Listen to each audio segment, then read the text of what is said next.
Hello everyone, today we have an interesting exercise to do. We are going to conduct a phishing exercise on an organization that we choose. We're going to go ahead and we're going to send an email spoof acting as someone from within that domain after we've actually researched and found a bit of information about that organization on social media. So let's get to it. Let's see what we can do. Then we'll go through what we can actually do to prevent this happening in other organizations. All right, so what we're going to do is firstly, we're going to pick our target. We're going to pick our target. That target today is going to be Quantsec, quantsec.com.au. These guys, pretty awesome cloud house and network house.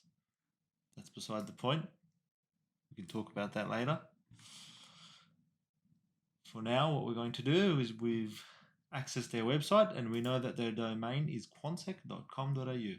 Now, I'm going to open Google Chrome because I'm going to go to LinkedIn. I don't feel like logging in again. LinkedIn.com. Okay. Now I'm going to go to Quantsec. I'm going to look for the company. Surely they have a page. Surely they have a page that advertises their company and what they do and who might actually work at the company. Looks like they do. Okay, so what can we see when we're a member? Alright, so we can see my video there. Scroll down, we go to people. So who works at Quantsec? Scroll down, we see Robert Johnson, Operations Manager. Yeah, that might be a good target. Colin Butt might be a good target. Tang Lam, that might be a good target. Let's have a look at Tang Lam. So what does Tang Lam do? He's an Azure and Network Professional Services person. I might scroll down, have a look at his activity.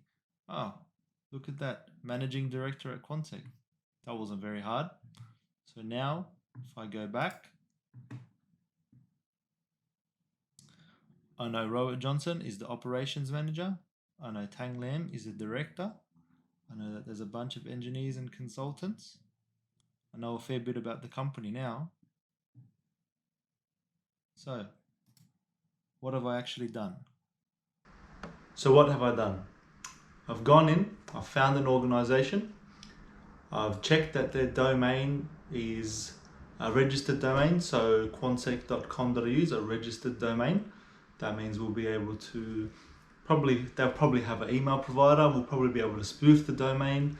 We might not be able to get through mail security filters and things like that, but we can at least show, or I can at least show you how we can spoof that domain and what we can do. We've found what is available on LinkedIn. We have found the company's director. We have found the company's organizational hierarchy. And now we should be able to apply some smarts to our email spoof. We should be able to manipulate the email to generate a bit of trust, generate a bit of urgency. Because we know the organizational hierarchy, we can actually use these things to our advantage. And it was all available on the internet, wasn't it? So what's next? So now I'm going to run PowerShell because that's how I know how to send emails quickly. Okay, so what I'm going to do now, I'm going to use PowerShell and I'm going to send the email and I'm going to send it from tang.lam at quantsec.com.au and I'm going to say go to payroll and my SMTP server will be smtp.telstra.com. That's just because that's what I'm allowed to relay from this service provider as I'm using Telstra. But in the real world, I can start my own SMTP server. I can there's many ways. I can spin up a SMTP server in a couple of minutes on a public cloud environment somewhere, or I can have one that's available for public use. I'm going to create the subject. The subject is going to create urgency, as we said before.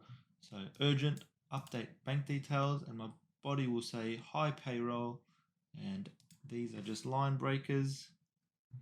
We'll say I need someone to update my bank account details urgently before the next pay run, as I have shut down my current bank account. The bank details, the new details are account name, blah blah, BSB 010101, account, whoops, we forgot a line break, account number, and we'll just go 101010. All right, so now if I send that email, I have no doubt in my mind that it'll probably land in junk mail, because Quantsec actually has SPF records and DKIM and a good mail filter, but let's see how it looks.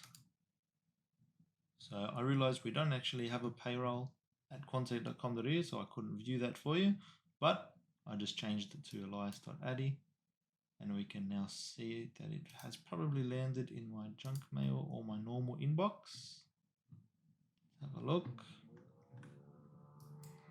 It's not in my normal inbox, but I have no doubt in my mind that it is probably about to land in junk mail.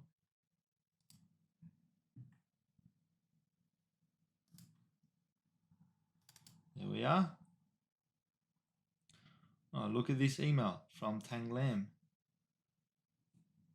It's the subject, urgent, update bank details, high payroll. I need someone to update my bank details urgently before the next pay run. Blah, blah, blah, blah, blah. How easy was that?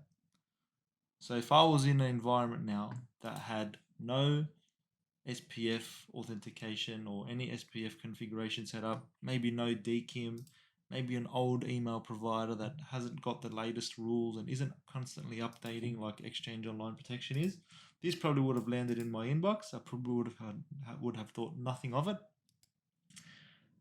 And if I was in payroll, I may have actually updated it. We don't really know. So a few ways, just quickly, a few ways you can tell. So let's do this. Let's drag that email back into inbox. Open the email again. Okay, so how can I tell quickly as a user that this actually might be spam? Number one, look at this logo here. So from previous emails with Tang, I know that Tang actually has a photo of himself on his display photo of 365.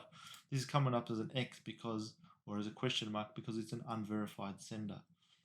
So hopefully some users will, be inquisitive enough to actually wonder why they can't see that. Now we have another warning here that says we could not verify the identity of the sender. I won't get into that. That's probably because of SPF.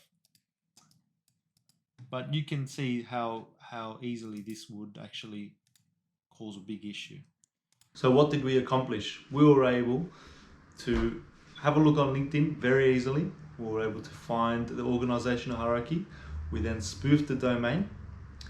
We were able to generate an email or send an email using a relay, just our service provider relay, saying that we need someone to change our bank details so that we receive our weekly salary.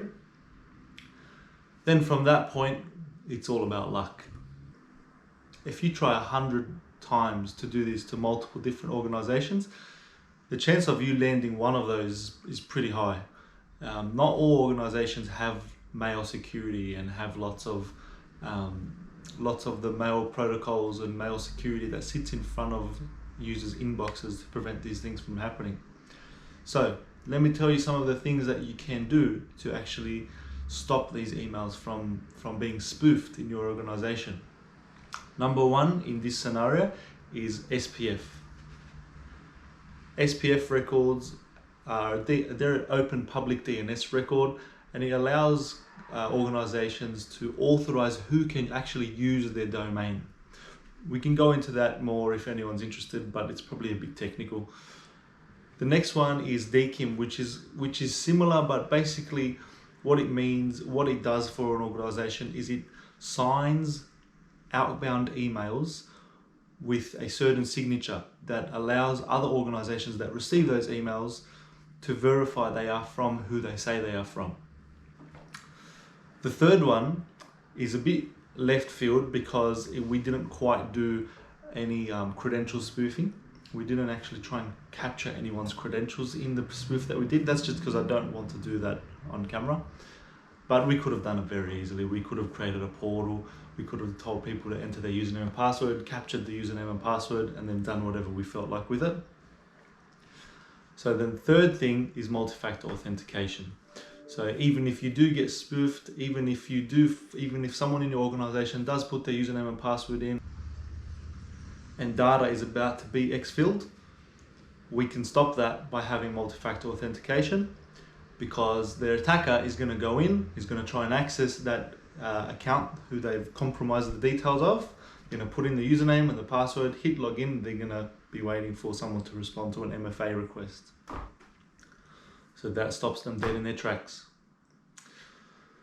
So I hope that was useful. I hope that gives everyone a bit of insight into how easy this is to accomplish. If I could do it in a 3 or 4 minute video, imagine how easy it is to do in an automated batch style process for any malicious organization or malicious group.